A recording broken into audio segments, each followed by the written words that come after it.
Hello everyone, this side Talat, and today in this video we will cover some more topics from the chapter India Physical Features. So in the previous video we have already studied about so many things, so many parts, so many relief features. In this video I am going to start from the second parallel range, mountain range of Himalayas.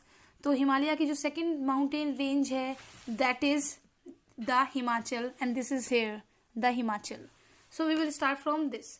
So in the previous video I have told you about कि जो हिमालय है, हिमालय में 3 parallel ranges हैं. North से south की तरफ अगर हम बढ़ते हैं तो धीरे धीरे इन रेंजेस की हाइट डिक्रीज हो जाती है, कम हो जाती है. So the first one is north में जो पहली है दैट इज हिमाद्री. उसके बाद अगर आप साउथ की तरफ आएंगे उसके बाद next is Himachal and the last one is Shivalik जो साउथ में है. तो हिमाद्री इसे ग्रेटर हिमालयाज कहते हैं. ये वर्ल्ड की हाईएस्ट माउंटेन रेंज है और हिमालय के इस रेंज में यानी हिमाद्री में पूरे साल जो वहाँ की पीक्स हैं वो बर्फ से, स्नो से कवर्ड रहती हैं, ढकी रहती हैं. तो जो माउंट एवरेस्ट है 8,848 मीटर जो नेपाल में है, ये वर्ल्ड की हाईएस्ट पीक है. कंचनजुंगा 8,598 मीटर्स, ये इंडियन हिमालयाज रेंजेस की सबसे ऊंची पीक है. Now next is Himachal. Himachal या लेसर हिमालयाज, आप दोनों ही बोल सकते हैं. तो ग्रेटर के बाद, ग्रेटर हिमालयाज के बाद कौन सा आया? Lesser Himalayas. तो लेसर हिमालयाज हिमाद्री के साउथ में है, यानी हिमाद्री सबसे पहली सबसे ऊंची वाली रेंज, उसके बाद हिमाचल. तो ये हिमाद्री के साउथ में है. और इसमें जो इम्पोर्टेंट माउंटेन रेंजेस हैं हिमाचल की, जो इम्पोर्टेंट माउंटेन रेंजेस हैं 2000, पीर पांजाल, धौलाधर, ये इसकी इम्पोर्टेंट माउंटेन रेंजेस हैं. जम्मू कश्मीर जो हाईवे है ये बनिहाल पास से होकर गुजरता है और ये बनिहाल पास पीर पांजाल रेंज में लोकेटेड है. इसी हिमाचल में यानी इसी रेंज में जो सेकंड पैरेलल रेंज है, इसी रेंज में बहुत सारे हिल स्टेशंस आपको इसी जगह मिलेंगे.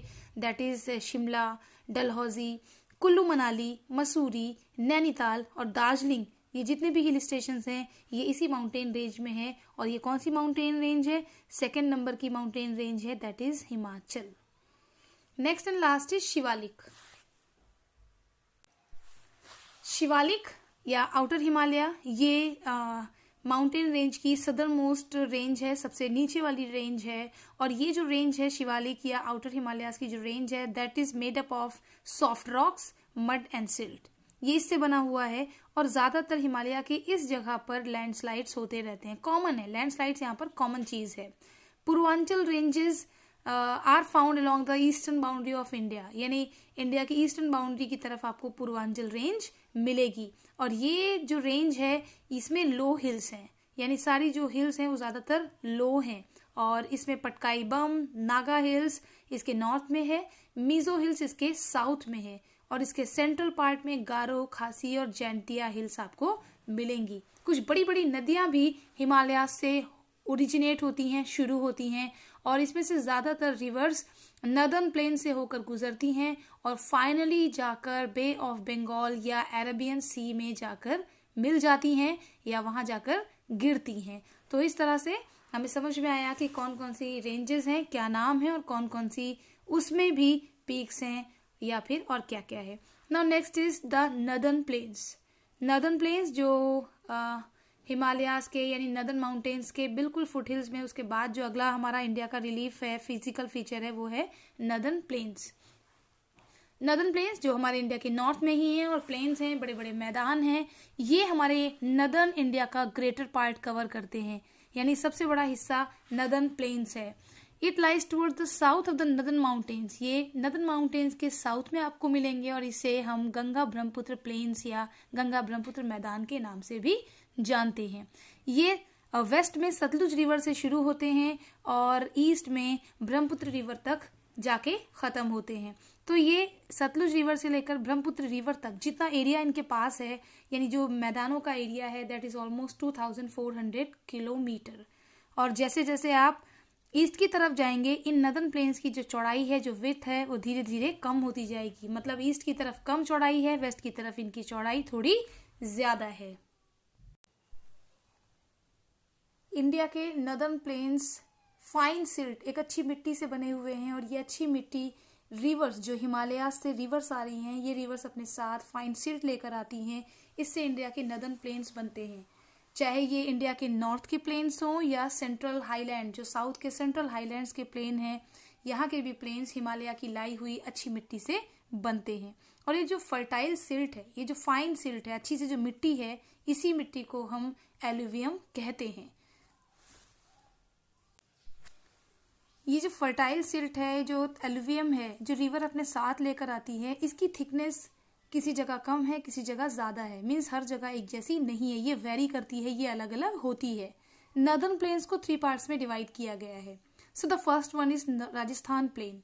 राजस्थान प्लेन या ग्रेट इंडियन डेजर्ट, ये हमारे राजस्थान का वेस्टर्न पार्ट कवर करता है। तो ये 3 पार्ट में जब डिवाइड किया है, तो सबसे पहला हम वेस्ट की तरफ से शुरू करते हैं, तो उसे राजस्थान प्लेन कहा जाता है। तो ये राजस्थान का वेस्टर्न पार्ट कवर करता है। और इस एरिया में, ये जो राजस्थान प्लेन है, इस एरिया में बहुत सारी छोटी छोटी शॉर्ट सीजनल स्ट्रीम्स हैं।